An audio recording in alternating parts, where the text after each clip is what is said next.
Hello मेरे प्यारे दोस्तों, आप सभी का स्वागत है एक और नए वीडियो में। इस वीडियो में हम बात कर रहे हैं सामान्य विज्ञान के भौतिक विज्ञान से संबंधित प्रश्नों के बारे में। तो जैसे कि इस वीडियो सीरीज में हम 2 वीडियो इससे पहले डिस्कस कर चुके हैं, 1 से 50 तक और 50 से 100 तक। तो इस वीडियो में हम बात करेंगे 101 से लेकर के 150 नंबर प्रश्न। तो इस वीडियो में आप कंटिन्यू रहिए। इस चैनल पर सभी प्रकार के प्रतियोगिता परीक्षाओं से संबंधित सामान्य अध्ययन, सामान्य विज्ञान, करंट अफेयर्स से संबंधित सभी प्रकार के प्रश्नों का वीडियो लगातार आते रहता है। इसलिए अगर आप हमारे चैनल पर नए हैं तो चैनल को सब्सक्राइब कर लें, और अगर पिछला वीडियो नहीं देख पाए हैं तो उसे भी आप जाकर देखें, और एक बार में नहीं आता है, 2 बार 3 बार रिवाइज करके देखें, वीडियो को पॉज करके देखें और क्वेश्चन को याद करें, तभी आप परीक्षाओं में सफल हो पाएंगे। चलिए तो करते हैं वीडियो को स्टार्ट। प्रश्न है, माध्यम में तापमान में वृद्धि के साथ प्रकाश की गति क्या होती है? बढ़ती है, घटती है, वैसी रहती है या फिर सहसा गिर जाती है? तो इस प्रश्न का सही जवाब हो जाएगा दोस्तों ऑप्शन ए, यानी बढ़ जाती है। अगला प्रश्न है, प्रकाश की गति क्या है? तो मीटर पर सेकेंड में है, तो 3 × 10⁸ मीटर पर सेकेंड इसका सही जवाब हो जाएगा। अगला प्रश्न है, सूर्य ग्रहण होता है। तो दोस्तों सूर्य ग्रहण कब होता है? सही जवाब जो होगा दोस्तों वो है ऑप्शन ए, यानी सूर्य ग्रहण तब होता है जब चंद्रमा सूर्य और पृथ्वी के बीच आ जाता है। अगला प्रश्न है, चंद्र ग्रहण घटित होता है। चंद्र ग्रहण किस दिन घटित होता है? तो सही जवाब हो जाएगा पूर्णिमा के दिन। उचित रीति से कटे हीरे की असाधारण चमक का आधारभूत कारण यह है कि, तो इसका कारण क्या है वो देखना है। सही जवाब हो जाएगा ऑप्शन बी, उसका अति उच्च अपवर्तन सूचकांक होता है। जब एक कॉम्पैक्ट डिस्क सूर्य के प्रकाश में देखी जाती है तो इंद्रधनुष के समान रंग दिखाई देते हैं। इसकी व्याख्या की जा सकती है, कैसे की जा सकती है? इसका सही जवाब है परावर्तन एवं अपवर्तन की परिघटना के आधार पर। IAS 2020 में सवाल है, किस गुणधर्म के कारण पानी से भरे बर्तन में डुबोई गई छड़ी मुड़ी हुई प्रतीत होती है? सही जवाब है ऑप्शन सी, अपवर्तन के कारण। अगला क्वेश्चन है, एक समतल दर्पण पर आपतित किरण 60 डिग्री का कोण बनाती है तो परावर्तन कोण होगा। तो आपतन कोण जो है दोस्तों वो 60 डिग्री का है, तो परावर्तन कितना होगा? आपतन कोण परावर्तन कोण के बराबर होता है। अगर प्रकाश का आपतन कोण 90 डिग्री है और अपवर्तन के बाद कोण 30 डिग्री है तो माध्यम का अपवर्तनीय सूचक क्या होगा? सही जवाब है ऑप्शन सी, यानी 0.3। अगला प्रश्न है, यदि किसी दर्पण को थीटा कोण से घुमाया जाए तो परावर्तित किरण का घूर्णन होगा। यदि किसी दर्पण को थीटा कोण से घुमाया जाए तो परावर्तित किरण का घूर्णन होगा। सही जवाब होगा ऑप्शन डी, यानी 2θ। अगला प्रश्न है, पूर्ण आंतरिक परावर्तन होता है जब प्रकाश जाता है। तो सही जवाब हो जाएगा दोस्तों इसका जब हीरे से कांच में प्रकाश जाता है तो पूर्ण आंतरिक परावर्तन होता है। मृग तृष्णा उदाहरण है। मृग तृष्णा किस चीज का उदाहरण है? तो ये पूर्ण आंतरिक परावर्तन का उदाहरण है। अगला प्रश्न है, पेट अथवा शरीर के अन्य आंतरिक अंगों के निरीक्षण के लिए प्रयुक्त तकनीक इंडोस्कोपी आधारित है। इंडोस्कोपी किस घटना पर आधारित है? तो सही जवाब हो जाएगा ऑप्शन ए, यानी पूर्ण आंतरिक परावर्तन सिद्धांत पर आधारित है इंडोस्कोपी। अगला प्रश्न है, इंद्रधनुष के कारण डैश के कारण होता है। तो इंद्रधनुष किसके कारण होता है? तो इसका सही जवाब हो जाएगा ऑप्शन डी, परावर्तन एवं अपवर्तन। आकाश का रंग नीला प्रतीत होता है किस कारण से? तो इस प्रश्न का सही जवाब है ऑप्शन सी, प्रकीर्णन के कारण।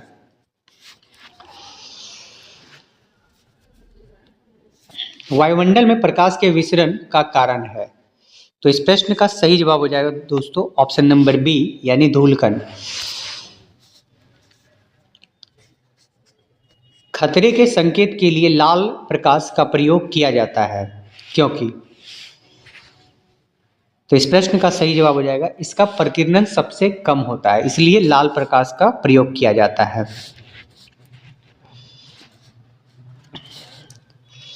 समुद्र नीला प्रतीत होता है, समुद्र नीला प्रतीत होता है किस वजह से? तो इसका सही जवाब है ऑप्शन नंबर बी आकाश के परावर्तन तथा जल के कणों द्वारा प्रकाश के प्रकीर्णन के कारण। अगला प्रश्न है अस्त होते सूर्य लाल दिखाई देता है, ऐसा क्यों होता है? तो इसका कारण जो है दोस्तों वो है ऑप्शन बी यानी प्रकीर्णन के कारण अस्त होता सूर्य लाल दिखाई देता है। किसके कारण? प्रकीर्णन के कारण। अगला प्रश्न है साबुन के पतले झाग में चमकदार रंगों का बनना किस परिघटना का परिणाम है? तो इस प्रश्न का सही जवाब हो जाएगा दोस्तों ऑप्शन ए यानी बहुलित परावर्तन और व्यतिकरण। अगला प्रश्न है मोटर कार के पश्च दृश्य के लिए कौन सा दर्पण का प्रयोग किया जाता है? तो इस प्रश्न का सही जवाब हो जाएगा दोस्तों ऑप्शन नंबर डी यानी उत्तल दर्पण का प्रयोग किया जाता है। दाढ़ी बनाने के लिए काम में लेते हैं, दाढ़ी बनाने के लिए कौन सा दर्पण का प्रयोग किया जाता है? तो अवतल दर्पण का प्रयोग दाढ़ी बनाने में किया जाता है। मानव आंख की रेटिना पर कैसा प्रतिबिंब बनता है? मानव आंख की रेटिना पर कैसा प्रतिबिंब बनता है? तो सही जवाब है वास्तविक तथा उल्टा। मीटर 1.5 मीटर लंबे व्यक्ति को अपना संपूर्ण प्रतिबिंब देखने के लिए आवश्यक दर्पण की न्यूनतम लंबाई होगी। देखिए दोस्तों न्यूनतम लंबाई जो होता है दोस्तों इसका हाफ हो जाएगा यानी कि 0.75। अगला प्रश्न है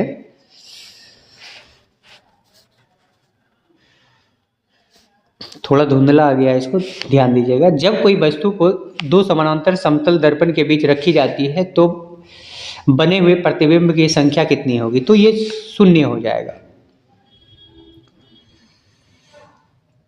1 2 अनंत। तो इस प्रश्न का सही जवाब हो जाएगा दोस्तों अनंत यानी डी नंबर ऑप्शन सही हो जाएगा।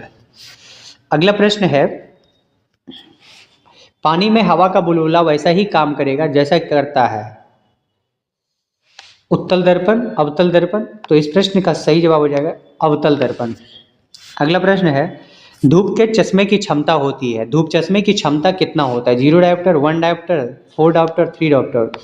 तो इस प्रश्न का सही जवाब हो जाएगा दोस्तों ऑप्शन नंबर ए यानी कि 0 डायोप्टर। यदि किसी ऐनक के लेंस का पावर 2 डायोप्टर हो तो इसके फोकस दूरी होगी। जब फोकस दूरी पावर 2 डायोप्टर दिया हुआ है तो फोकस दूरी क्या होगा? तो एफ बराबर फॉर्मूला होता है दोस्तों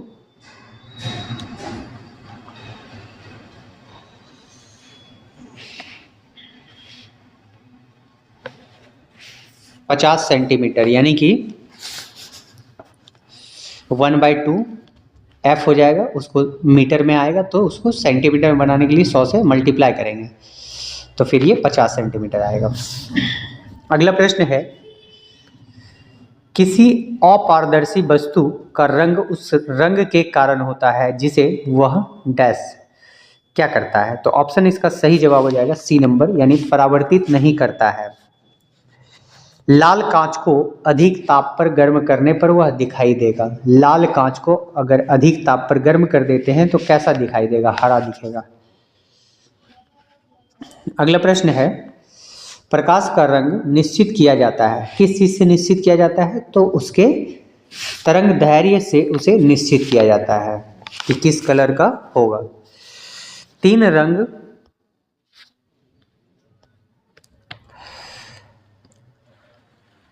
मूल रंग है वो क्या है? तो हरा नीला और पीला। ऑप्शन बी इसका सही हो जाएगा नीला हरा और लाल, लाल हरा नीला। अगला प्रश्न है सबसे कम तरंग दैर्घ्य वाला प्रकाश होता है, किस कलर का प्रकाश सबका सबसे कम तरंग दैर्घ्य होता है? तो ये सही जवाब हो जाएगा दोस्तों ऑप्शन नंबर डी यानी बैगनी। सही जब अगला प्रश्न है, जब प्रकाश के लाल, हरा व नीला रंगों को समान अनुपात में मिलाया जाता है तो परिणामी रंग कौन सा होगा? तो इसका सही जवाब हो जाएगा सफेद। अगला प्रश्न है, कैमरे में किस प्रकार का लेंस उपयोग में लाया जाता है? सही जवाब है उत्तल। अगला प्रश्न है, आंख में आइरिस का क्या काम होता है? आइरिस का क्या काम होता है? तो सही जवाब हो जाएगा ऑप्शन ए, यानी आंख में जाने वाले प्रकाश की मात्रा को नियंत्रित करना।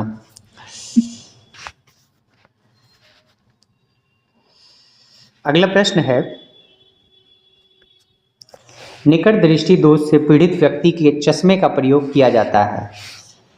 उत्तल लेंस का चश्मा लगाया जाएगा, समतल उत्तल, या फिर अवतल लेंस, या फिर समतल अवतल लेंस। तो सही जवाब हो जाएगा दोस्तों ऑप्शन सी, यानी अवतल लेंस।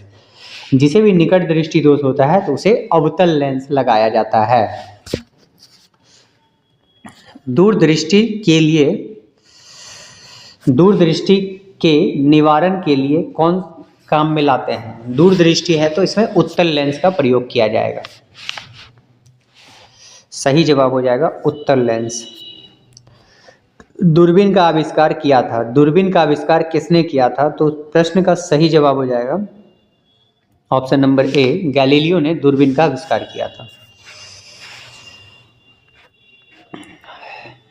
अगला प्रश्न है, आंख की रेटिना की परंपरागत कैमरा के निम्नलिखित में से किस भाग से तुलना किया जा सकता है? इस प्रकार इस प्रश्न का सही जवाब है फिल्म से।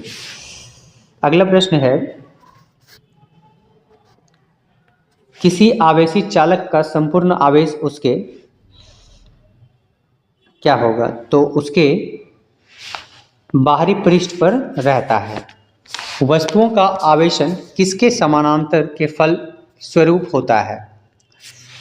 वस्तुओं का आवेशन किसके समानांतर के फलस्वरूप होता है?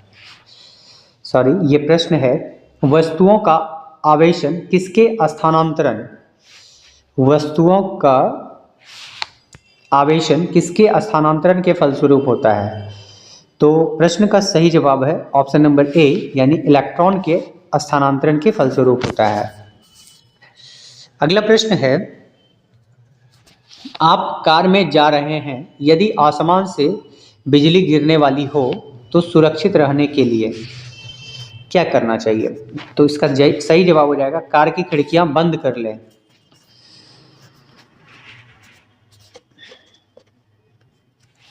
दो स्थिर आवेशों के बीच लगने वाला बल उनकी मात्राओं के गुणनफल के अनुक्रमानुपाती तथा उनके बीच की दूरी के वर्ग के व्युत्क्रमानुपाती है।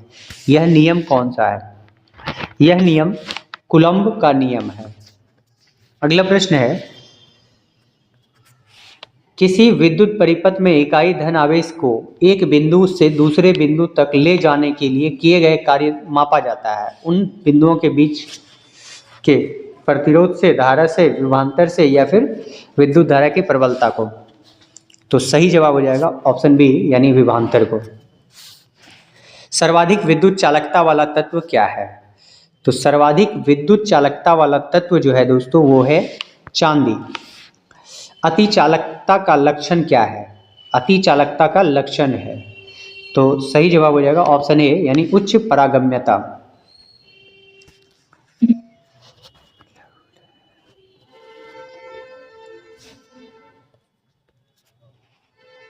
अधातु विद्युत की कुचालक होती है क्योंकि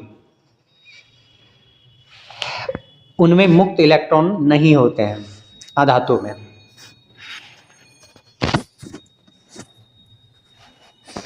तांबा मुख्य रूप से विद्युत चालन के लिए प्रयोग किया जाता है क्योंकि तांबा मुख्य रूप से विद्युत चालन के लिए प्रयोग किया जाता है क्योंकि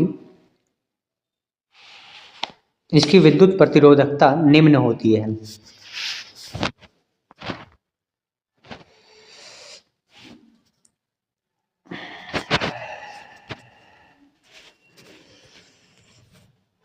आपस में जुड़ी दो आवेशित वस्तुओं के बीच विद्युत धारा नहीं बहती है यदि वे होती है। समान विभवांतर पर।